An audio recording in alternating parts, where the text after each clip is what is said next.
Well, Declan, thanks for joining us today. You work for the Environmental Defender's Office, Yep. and I'd like to just talk to you a little bit about your work in terms of environmental law, advocacy and activism. Do you want to start off by telling us a little bit about what the organisation does? Yep, sure. So the Environmental Defender's Office in WA is a community legal centre. So we're a not-for-profit legal practice, a part of the broader Community Legal Centre network. And so there's community legal centres right around Western Australia. And they either assist people with general legal inquiries and people who wouldn't otherwise be able to afford legal services or qualify for legal aid. So there's a lot of, number of generalist practices around Perth, and there's also specialist centres like ourselves. So there's a humanitarian group that deals with immigration and refugees. There's centres that deal with employment law and street law, and we're another one of those community centres. But we deal with environment, and in particular public interest environmental law. So in essence, what we do is we would act for community groups and conservation groups who've got concerns about particular environmental interests that are in the public interest. So we don't act for example, a private company or an individual who has an issue, a commercial issue that relates to the environment. We would act for people who essentially don't have a commercial or a pecuniary interest in a matter, but just have a concern about a particular environmental issue. And that relates, the type of work that we do relates to everything from litigation, so acting for clients in court, right through to providing legal advice, education, and also law reform matters as well. So we engage a lot with the government departments on law reform and access to justice as well. So that's generally the type of work that we do, and it's broad ranging, and lots of really interesting work comes into the practice. Fantastic. In terms of the selection of cases, so you're looking for where there's a strategic litigation type opportunity, or where it's something that perhaps fits with the purposes of the organisation. Can you talk me through how you decide what to focus on as an organisation, what your priorities are? Correct. So so we've got some criteria that we assess each new matter by when we decide to take on a matter, because we obviously get a lot of requests for advice, and we've got very limited resources. So essentially, if we're to run a case, it has to be in the public interest and relate to a public interest environmental matter. And there's lots of really quite interesting pieces of research and articles out there in relation to public interest, particularly a barrister called Chris McGrath. So if people are interested in reading a bit more about public interest environmental matters, I recommend reading an article from him, and we can provide the reference to that as well. But in summary, it needs to not, as I was saying before, not relate to direct financial interest on behalf of the client. It needs to be of a broader public interest issue. So, for example, there might be a community of people concerned about a particular wetland or land clearing or issues such as that, and it's not just because it's to protect their own property or protect the interests around the property, but they have a genuine interest in the environment. Often as well, it needs for us to particularly run it in court, we also need to have a think about whether it'll actually sort of further the law or help with the interpretation of the law as well. We don't have the capacity to run cases every time, and particularly in a jurisdiction like WA, there's a lot of risk for the client in terms of paying costs if we do lose the case as well, because there's no ability to get a protective costs order in the court. So if we lose, there's a chance that the client might have to pay the costs to the other side. The general principle in legal practice is that if you lose the case, you pay for the other side's costs. There's an ability to make a public interest cost application, which we do from time to time, but that's by no means certain. So we need to think through the cost implications. If the case is actually asking a genuine question that might further the interpretation of the law, or it's an interesting or novel matter, that helps make a decision that it's in the public interest to run the case as well. So we've got a variety of criteria, but they're the sorts of things that we would determine, particularly if we were going to go to court on the matter, or even just provide legal advice to the client as well. Thank you. So in terms of, you've mentioned that you do sometimes obviously take on individual cases.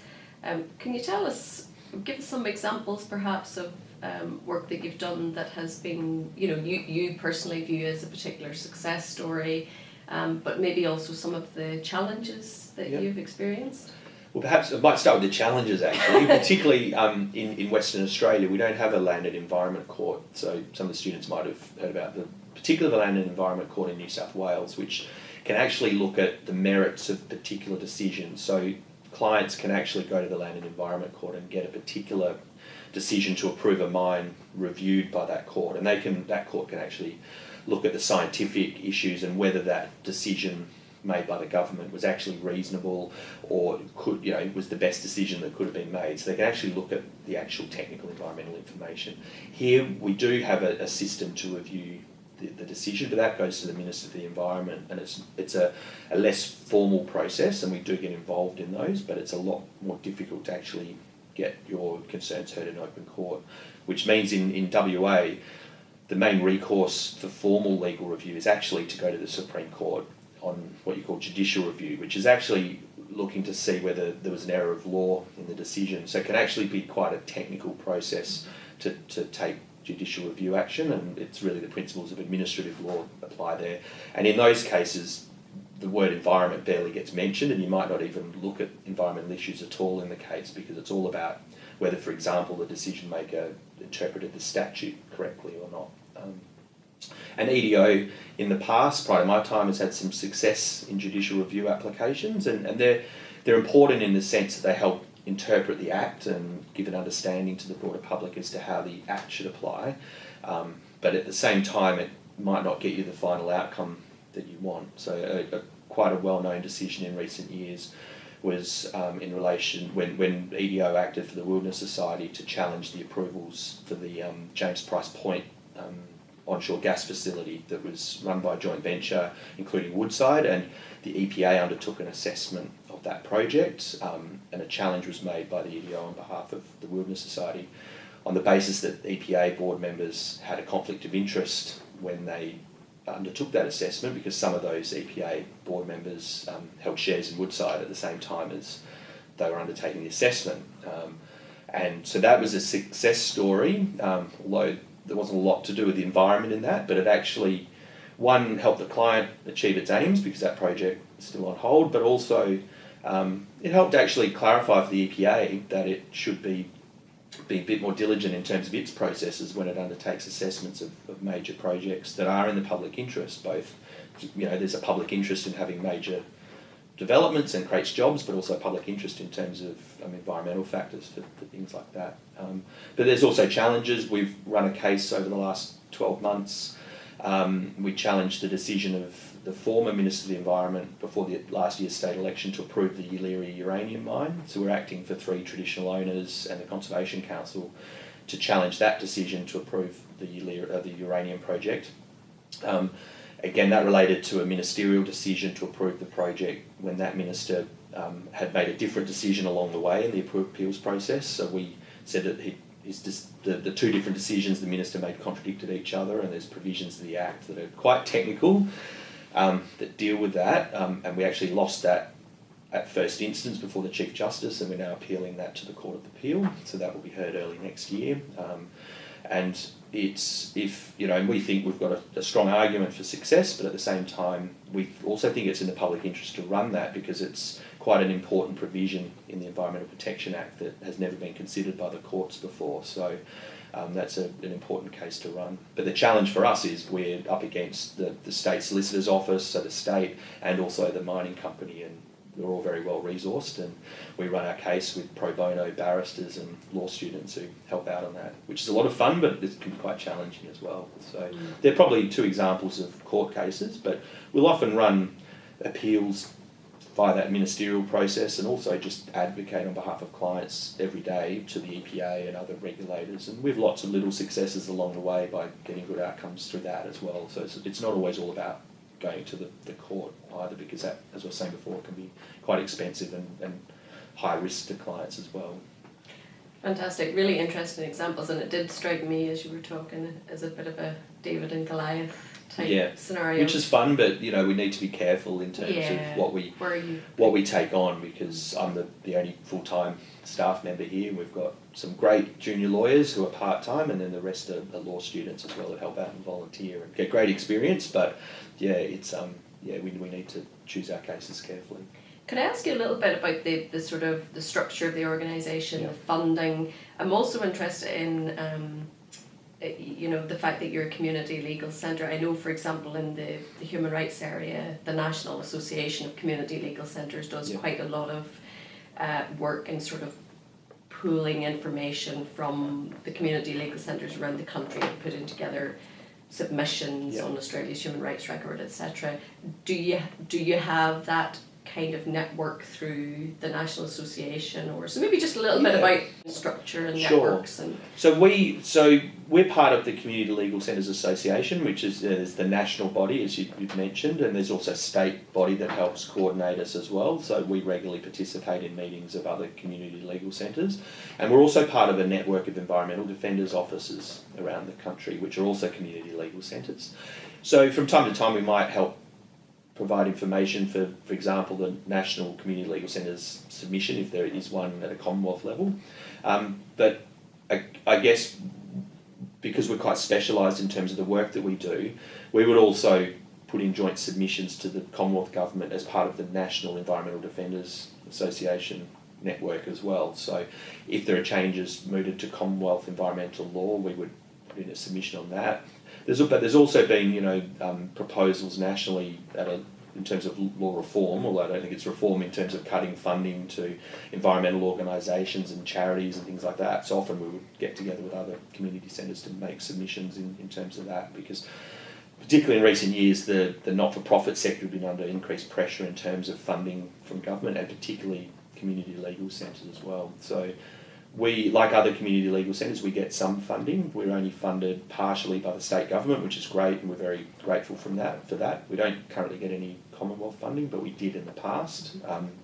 So we rely heavily on the grant that we get from the state government, but that doesn't cover all of our costs. So that for us, the rest of it has to come from fundraising, crowdfunding, other types of looking for grants and other sources of funding to keep the doors open as well. So it's every year it's looking forward to see where can we get money from, and a lot of community legal centres face that challenge as well. Absolutely, and I think it's been getting tighter, is my impression, in recent years. I guess the issue is as well, traditionally community legal centres haven't charged, or have charged very low fees for their work, and going back to that David and Goliath challenge, a lot of our clients can't afford the real cost of our service, and if we're going against a major company who can afford expensive lawyers on St George's Terrace, that creates a challenge itself as well. Even just funding the litigation, with the risk of having to pay the other side's costs, but also even just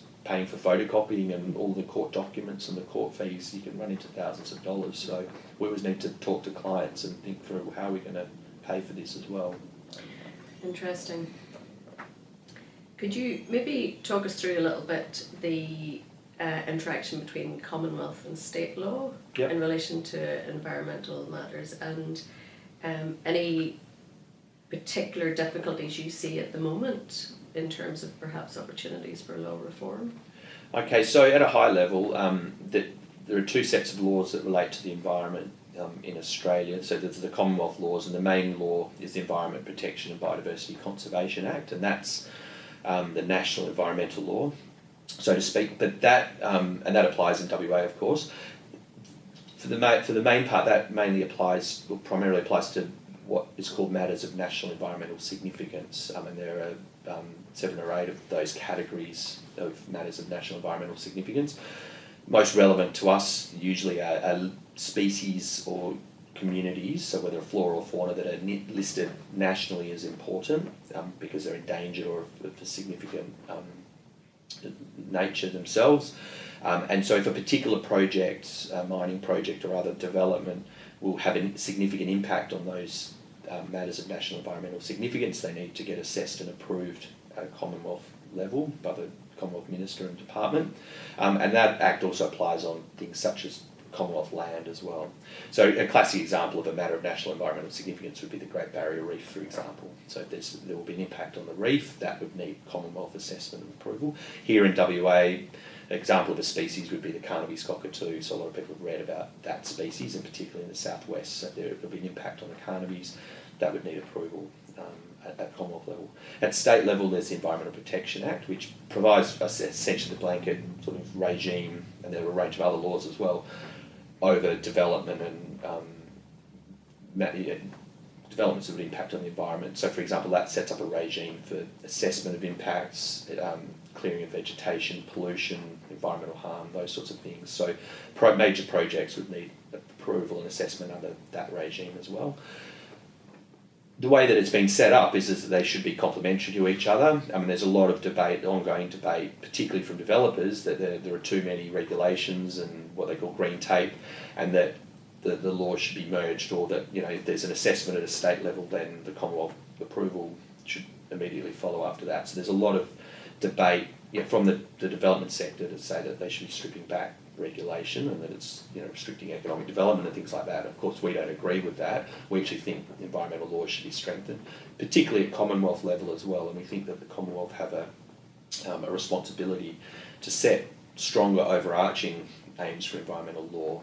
And there's a lot of interesting publications that have come out in last couple of years in terms of strengthening Australia's environmental laws, and the EDOs have had have undertaken a lot of work in that regard as well. And it's been an interesting publication that's come out recently from the Humane Society and Environmental Defenders Office New South Wales have produced a really great publication on strengthening our Commonwealth laws, so that the Commonwealth laws would take a lead in terms of environmental protection that the states would follow, because up until now the debate has really been around leave things to the state, and the Commonwealth should step out of development approval processes as well. So that's one, and then there's been another publication from the Australian Panel of Experts on Environmental Law as well, with who are proposing a new regime of Commonwealth laws relating to the protection of the environment, because we think that perhaps Australia's environmental laws have now been lagging behind what's occurring at international level, particularly commitments being made under the Biodiversity Convention, etc.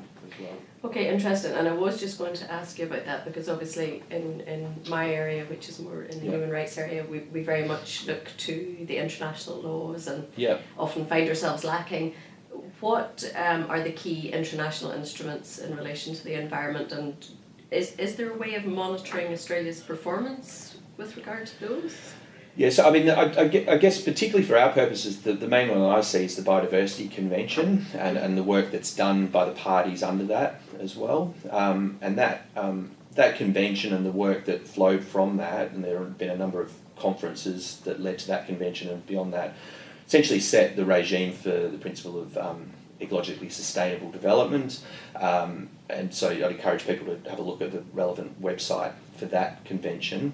But there are a range of other conventions, for example, the Ramsar Convention, which relates to wetlands of international significance. And for example, when I talked about the Commonwealth legislation, there's a matter of national environmental significance which relates to impacts on Ramsar wetlands. So the Ramsar listed wetlands around the country, so if they reach that criteria, approval is needed under Commonwealth law. In terms of whether we're complying or not, I mean, Australia obviously needs to sort of report against its commitments under relevant international conventions as well. So I think, there are a number of commitments we've made under various international conventions, and I think we're lagging, for example, in terms of how we're managing our biodiversity and our commitments made under the Biodiversity Convention. And a classic example is the southwest of WA, where we're losing species at a rapid rate, and the extinction crisis in Australia has been well publicised. And for example, there we're not meeting our obligations. And I guess the most obvious example, obviously, is the Paris Convention on climate change as well, where we've set commitments under that, and we're still arguing at the political level as to whether or not we can meet that, or how we'll go about meeting our commitments under that convention as well. So international law very much drives domestic law, and there's always that political debate in terms of how far do we go to meet our commitments made at the international level. Thank you. What the students are sometimes interested in at this stage in their studies is the pathways that people have taken to get to their current place of employment. Would you like to tell us a little bit about what you studied and how you found yourself in this particular Joe? Okay, so I went to Murdoch University in the late 1990s, and environmental law wasn't a common subject taught there, so I actually didn't study environmental law, but I was very much interested in administrative law and also and human rights as well. So I actually spent a lot of my uni days volunteering at Amnesty International, and was quite involved in that and interested in particularly how the law applies on people and how decision makers make their decisions, which is probably why I ended up in environmental law. And then when I graduated, I went to Freehills, which is now Herbert Smith Freehills, and spent 10 years there. Started off in litigation, and then moved into the environment team to work with the environment partner there. But not only worked on environmental law, but other related areas such as planning, town planning law, and liquor licensing, and project development law, and really looking at approvals for projects. I actually worked on the development side. And then after about 9 years there, I moved to Rio Tinto, so worked in-house as in a commercial role, working on environmental approvals at Rio, and then moved into the legal team and was Environment Counsel at Rio, so worked in both native title and environmental law in-house at Rio Tinto. So my role as an in-house lawyer there was to advise internally in the company and hopefully make sure that we weren't breaching environmental laws and we were actually operating under good environmental standards. And my main focus there was the iron ore mines in the Pilbara, so getting those approved, but also making sure that we were complying with the environmental laws when those projects were operating. So there were about 14 mines, railway lines, ports, power infrastructure, and it was really helping advise the business on the legal requirements around the environment and native title and Aboriginal heritage there. And then almost 2 years ago now, I joined the Environmental Defenders Office here, so I've actually jumped across the other side of the fence and working in the public interest and all the same law, but with a slightly different angle, but really dealing with the same issues in terms of project development laws and environmental protection laws in the state, and a lot of engagement with government as well. So there are different pathways that you can follow. A lot of people, particularly in Perth, when they graduate, if you want to go into a legal role, there's particularly a lot of the major law firms will deal with environmental law and native title, and Aboriginal heritage, etc. And that's a really good grounding and start, and people would have a very good career pursuing that. People more interested in the public interest side and environmental protection, there's opportunities at the likes of the EDO and other centres, and some smaller firms as well deal with that as well. So there are various pathways you can take, but it is possible to work on different sides of the fence as well, as long as you, I guess, conduct yourself in the right way and you role there as a legal advisor to your particular client and you're acting in their best interests. You can manage that. So it would strike me that it must be a very different experience working in the corporate sector and working somewhere like the EDO in terms of resources and all sorts of other issues. How did you make that? Did you find that a difficult transition to make? A little bit. Although I mean, working at the EDO, I try to obviously keep the same standards that we do in the corporate sector. People would often think that this is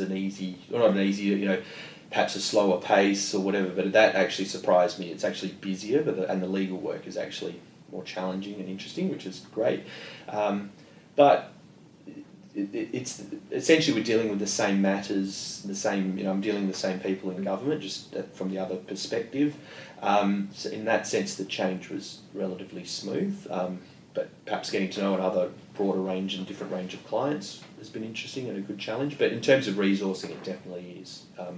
You can't, our office is away from the city, so, to go to meetings, you can't just duck out of your office in St George's Terrace and walk down the road and go to another one. There's that issue. There's just the cost of running matters, wondering where the next dollar's coming into the centre to pay for things.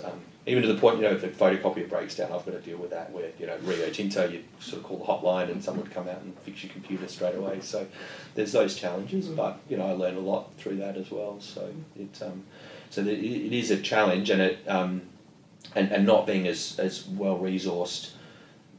As I was saying before, we can't take on every matter that perhaps a major law firm might be able to do as well, because we can't just employ more people if we need more resources. We need to really carefully think through what matters we do take on. In terms of submissions and trying to inform, law reform or that type of thing. Presumably that's a slightly different type of work to what you might have done before. Yeah. Can you tell us a little bit about how you approach that? Because it strikes me that when you've got limited resources, you have to think about where you invest your time. Yeah. So how do you incorporate that type of broader systematic input as well as the individual matters that you take on? Yeah, that's a great question. I mean, to start with, I was actually doing a bit of that in the corporate sector, and what's quite interesting, part of my role is we often get asked, we often get consulted on new laws and development of environmental policy by the major agencies and by the ministers. So, for example, through the Water Minister's portfolio and the Environment Minister's portfolio, there's a regular stream of law reform work coming through. So when they look to change particular pieces of legislation or policies or the way that legislation is interpreted by the department, we will get consulted on that and ask for our comments, which, as you say, it's quite a significant stream of work, because we have our expertise, but often we would go to clients to get their feedback on that as well. What's quite interesting is often the way it's done, and it's done quite collaboratively in Perth. There's often regular stakeholder meetings, and there's usually 10 or 15 people around the table from different sectors. So we would be sitting around the table with representatives from the mining sector and the agriculture sector. You know, the pastoralists will be there, the vegetable growers in terms of water, and oil and gas sector representatives, and there's usually myself and the CEO of the Conservation Council will be there. And it's quite a good, open, robust debate on how the law should be applied or improved, and so that works very well, and we get a seat at the table there. But we need to come to those meetings being well informed, and so that takes a lot of work preparing for that. But I think in terms of the cases that we run day to day, that develops that experience. So when there's for example, they want to change a provision of the Act or want interpretation on how something's going, we're usually ready to provide some feedback. But again, being a small office, it can really stretch us in terms of the amount that we can contribute to particular law reform queries. But for me, that's a very interesting part of my work in terms of how we can push and stretch environmental law into the future and protect the precious environment in WA. So I find that a very interesting part of the job as well. Okay, good. Do you feel like you're listened to when you participate in those consultations? Yeah, no, I do.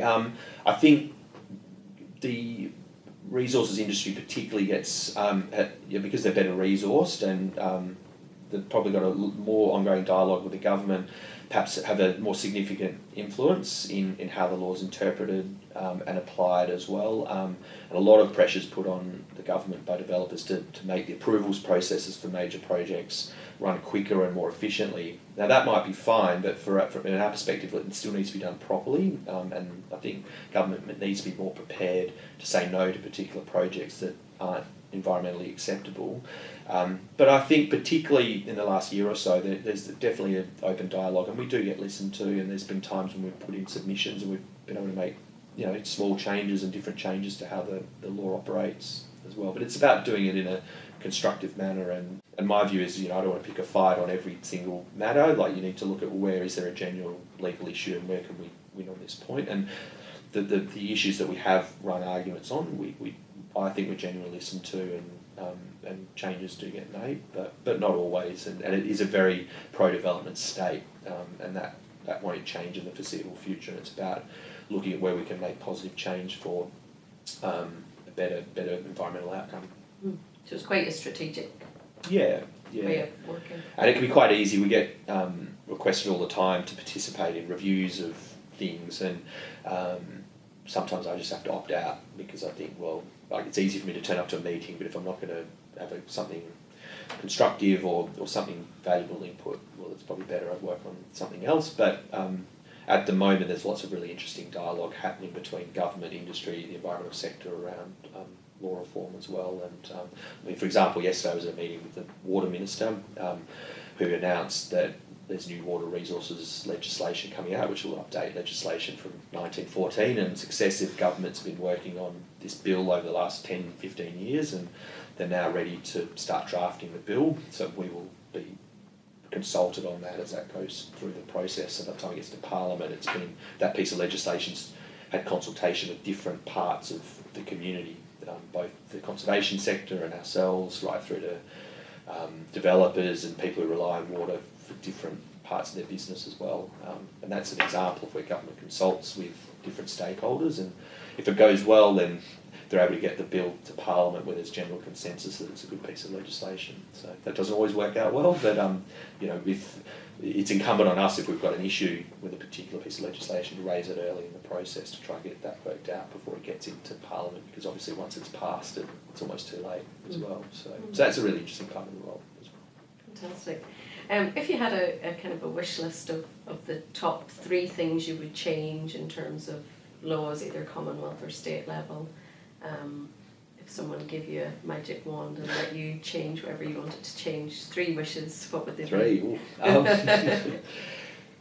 I think big one in WA is to have a better process and system for appealing decisions from either the minister or the departments. So I mentioned earlier that I think our merits review system, so the process by which decisions can be challenged on the merits of the decision rather than the judicial review or legal process, is improved. At the moment, our system relies on an appeal being made to the Minister for the Environment, who gets advice from an appeals convener, which is a separate public officer who assesses appeals, and she does her job very well, but it's a very informal system compared to the eastern states where there are land and environment courts to actually hear, and there's specialist courts to hear challenges to decisions. And I think those processes are fairer, more transparent, operate more efficiently, and you've got a better chance of getting a good environmental outcome, where here the appeal system's been criticised by both the development sector and conservation sector, and it's time for a review of that. I think also in terms of legal change I think our land clearing or vegetation clearing approval system needs to be reformed. There are far too many exemptions given to developers for the requirement to have land clearing assessed and approved. And that approval system for allowing the clearing of vegetation needs to be tightened up as well. And we've had a significant amount of land clearing in the state over the last 20, 30, 40 years, particularly in the southwest. There's been significant, and the wheat belt as well, where there's just been broad scale land clearing that's led to salinity, impacts on climate change, loss of biodiversity, and although a new clearing regime came into play in the mid-2000s, it's still not effective in terms of really sort of scaling down land clearing in WA. And of course, loss of vegetation, as I said, leads to loss of biodiversity and species, but also, has impacts in relation to climate change as well. If we can try to maintain some of the biodiversity, you can reduce the impacts of climate change, reduce the impacts of salinity. So we need to have a closer look at that. And I think also a closer look at our land tenure system as well, because that relates a lot to the environment. In WA, mining tenure has precedence pretty much over every other form of tenure, except for some very small amounts of conservation tenure, A-class reserves, for example. So where someone might do some rehabilitation of land or conservation work, if mining tenements get placed over that, there's a high risk that vegetation will get cleared again. So I think there needs to be more forms of conservation tenure in the state to allow better vegetation restoration work and protection of areas as well. Big part of the state is also what you call rangeland, so large portions of the state are covered by pastoral leases, which technically big conservation projects can't occur on, and there's a law reform proposal that's been in the running since even under the previous Liberal government to reform the Land Administration Act to allow for what's called a rangelands lease, which allows more diverse activities to occur on pastoral stations, such as conservation work. And again, there's a bit of politics at play at the moment, so we're still waiting to see what will happen with that, but we think that would be a good environmental law outcome as well. So it relates to the land tenure system, but if you can get the underlying tenure sorted out, you can actually undertake a greater range of conservation work as well. So that's 3 of a lot, I think many, but it's hard to pick, isn't it? It is indeed, yeah. There's always something to fix. Any final thoughts that you would like to share with us, or anything you'd like to say to the students just based on your experience in this sector? I think it's definitely worth giving environmental law a go, and administrative law. It can seem like a bit of a dry topic to study, but it's particularly administrative law it applies to a whole range of other legal topics such as human rights, native title, environment, and I think environmental law is quite an interesting topic again as well, because that sort of cuts across various areas of law. So yeah, it's definitely worth giving that a shot, and particularly if students are interested in the area, I'm very happy to have a chat to them. We take on usually between 5 and 10 students each year to do volunteering here at the EDO, sort of on a day a week, and we take on PLT placements as well following that. So interested to hear from students who might want to come and volunteer or just learn a bit more about what we do. Fantastic, Declan. Thank you so much. Thanks, Fiona.